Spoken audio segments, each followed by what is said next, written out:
Hello guys, নমস্কার। সঙ্গীতা পাখিরা blog channel. তো দেখুন, আজকে আমরা স্টার্ট করছি একটা ভেন্ডি রেসিপি নিয়ে। দুর্দান্ত ভেন্ডি রেসিপি। এতে দেখুন খুব সুন্দর সুন্দর করে ছোটো ছোটো করে ভেন্ডি আর আলু কেটে নিয়েছি সমান সমানভাবে। এবার এর সঙ্গে দেখুন কী কী নিতে হবে। তো আমরা নিলাম ফার্স্টে দুটো পেঁয়াজ কেটে নিলাম মিডিয়াম সাইজে, তারপর কাঁচা লঙ্কা আর 10টা রসুন আর 2 ইঞ্চি আদা, টমেটো দুটো মিডিয়াম সাইজে কেটে নেওয়ার পর আমরা দেখুন গ্যাসটা এবার জেলে দেওয়ার পর কড়াইতে তেল দিয়ে দিলাম হালকা করে। তো তেল মানে ওটা ভাজার মতো তেল দিয়ে দিলাম।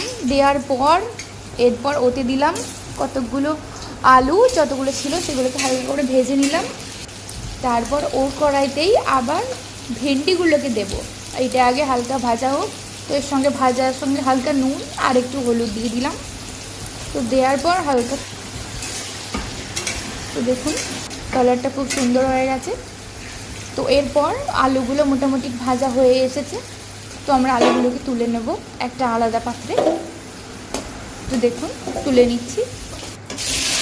এরপর যদি ওই কড়াইতেই দিয়ে দেবো ভেন্ডিগুলো দিয়ে দেওয়ার পর হালকা নাড়াচাড়া করে ভেন্ডিগুলো ভাজা হয়ে যাবে, ওটাকে তুলে নেব।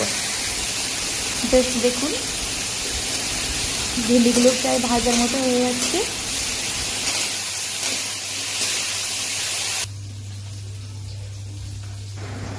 তো এরপর দেখুন আমরা একটা বাটিতে একটা মশলা রেডি করে নিচ্ছি। 1 কাপ হলুদ গুঁড়ো, 1 চা চামচ হলুদ গুঁড়ো, 1 চা চামচ লঙ্কার গুঁড়ো, 1 চা চামচ জিরে গুঁড়ো আর 1 চা চামচ ধনে গুঁড়ো ছোটো চামচে দিয়ে দিলাম।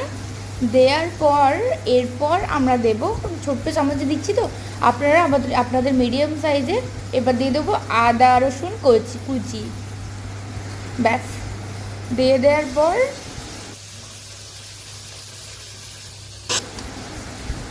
মোটামুটি ওটাকে গুলিয়ে নেব। গুলিয়ে রেখে দেবো কিছুক্ষণ ম্যারিনেট করার জন্য। আপনারা বাড়িতে ট্রাই করবেন, দেখবেন বাড়ির লোক অবশ্যই খুব পছন্দ করবে। তো তারপর আমরা ওই মশলাটাকে মাখিয়ে রেখে দিলাম। এবার ভেন্ডিটা ভাজা হয়ে এসেছে, ভেন্ডিটাকে তুলে নিলাম আলাদা একটা পাত্রে। দেখুন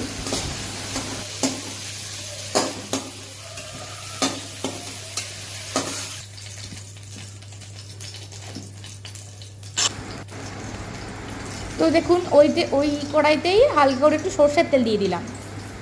সর্ষের তেল দিয়ে ওতে একটু জিরে ফোড়ন দিয়ে দিলাম। একটু জিরে ফোড়ন দিয়ে দেওয়ার পর ওতে আমরা দিলাম হালকা করে, জিরেটা একটু গরম হয়ে গেল। ব্যাস